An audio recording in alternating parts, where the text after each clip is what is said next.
Hey everyone, welcome back to our channel. Today we're diving into a really interesting story from the Gospel of Matthew. Have you ever felt caught in a situation where you knew your rights, but chose to comply just to keep the peace? Or maybe you faced a financial pinch and wondered where the solution would come from. It's a common dilemma. When do we stand our ground, and when do we go with the flow to avoid unnecessary conflict? This story about Jesus, Peter, and a fish with a coin in its mouth offers some fascinating insights into this very question. It touches on themes of our identity as children of God, our obligations in the world, and God's surprising ways of providing for us. So let's get into the Word and explore this powerful account together. Let's read from Matthew chapter 17, starting at verse 24 from the New Living Version. On their arrival in Capernaum, the collectors of the temple tax came to Peter and asked him, "Doesn't your teacher pay the temple tax?" So here's the scene. Jesus and his disciples have just returned to Capernaum, which was like their home base. Right away, Peter is approached by the men who collected the annual temple tax. This wasn't a Roman tax, but a religious duty for every Jewish man over 20. It was used for the upkeep of the temple in Jerusalem. The question they asked Peter, "Doesn't your teacher pay?" is a bit pointed.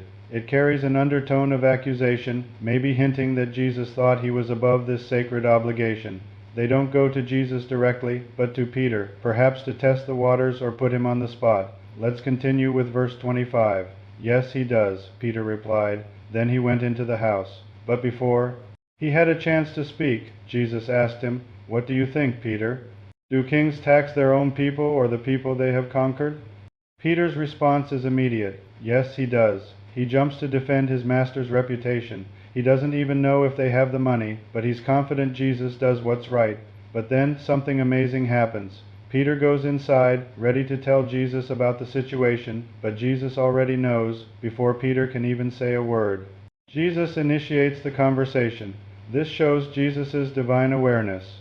He knew what happened outside and what was on Peter's mind. Instead of just saying, "Okay, let's pay," Jesus uses this as a teaching moment.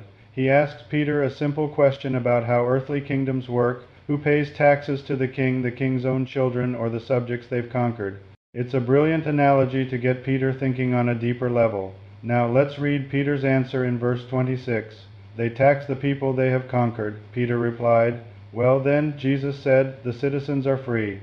Peter gives the obvious answer. Of course, kings don't tax their own family, their own sons and daughters. They are part of the royal household. They are exempt. They tax the people they rule over. Jesus then makes a profound connection. The citizens are free. The word used here can also be translated as the sons are free. Jesus is making a powerful point about his own identity and the identity of his followers.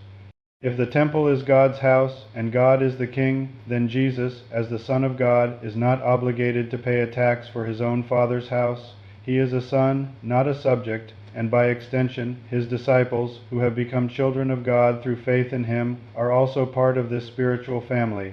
They too are technically exempt. Jesus is gently correcting Peter's quick yes by revealing a deeper truth. Our standing as children of God grants us a freedom that transcends earthly and even religious obligations. We belong to the King, so we are not mere subjects. But the story doesn't end there. Look at what Jesus says next in verse 27.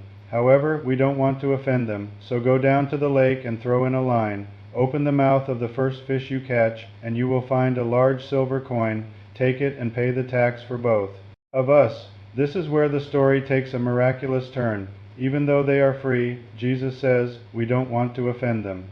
The word offend here means to cause someone to stumble or to put a barrier in their way. Jesus was willing to set aside his rights to avoid creating an unnecessary obstacle for those who wouldn't understand his divine identity. He didn't want his freedom to be a reason for others to reject his message. His priority was love and mission, not proving a point. And then comes the provision. Jesus doesn't just say, "Let's find the money."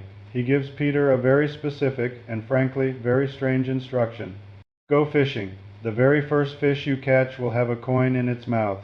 Not just any coin, but a large silver coin, a stater, which was worth exactly enough to pay the temple tax for two people. One for Jesus and one for Peter. This miracle is incredible on so many levels. First, it shows Jesus' sovereignty over creation. He knew Which fish would bite Peter's hook and that it would have a coin in its mouth? Second, it's a demonstration of God's miraculous provision.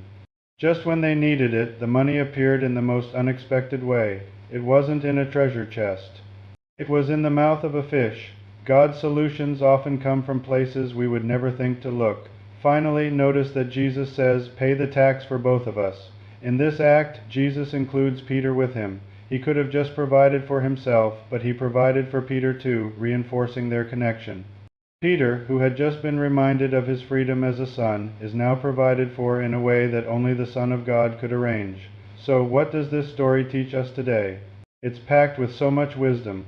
First, it reminds us of our identity in Christ. As believers, we are children of the King. We are not slaves to rules and regulations. We are sons and daughters who are truly free. This freedom isn't just about heaven. It affects how we live our lives right now. We serve God out of love and relationship, not out of mere obligation. Second, it teaches us about wisdom and love in exercising our freedom. Just because we have the right to do something or not do something doesn't mean we always should. Paul says in 1 Corinthians, "Everything is permissible, but not everything is beneficial." Jesus chose to pay the tax not because he had to, but because he didn't want to cause offense. He prioritized the spiritual well-being of others over his own personal rights. This is a powerful lesson for us.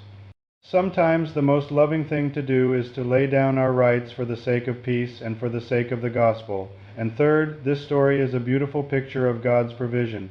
Peter acted in faith, saying yes without knowing how they'd pay, and Jesus showed him that God's resources are limitless. The provision came from a completely unexpected source, a fish. This should encourage us when we face our own tax collector moments, whether they are financial, emotional, or relational. We can trust that God knows our needs, and He has a way to provide, even if it's in a way we could never imagine.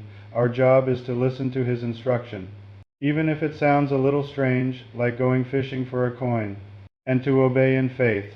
This story of the temple tax is a reminder that in our walk with God, we are both free and responsible. We are free as children of God, yet we are called to walk in love and wisdom, considering how our actions affect others. And through it all, we can rest in the assurance that our King will provide everything we need to fulfill His call on our lives. Thank you so much for joining me today to explore this incredible passage. I hope it blessed and encouraged you. If it did, please give this video a thumbs up and don't forget to subscribe so you don't miss our next study. I love reading your comments, so let me know if you love Jesus. I will pray for you, everyone. Search for Jesus at HaroldSwaney for the complete library of my Bible study videos. Thank you and God bless.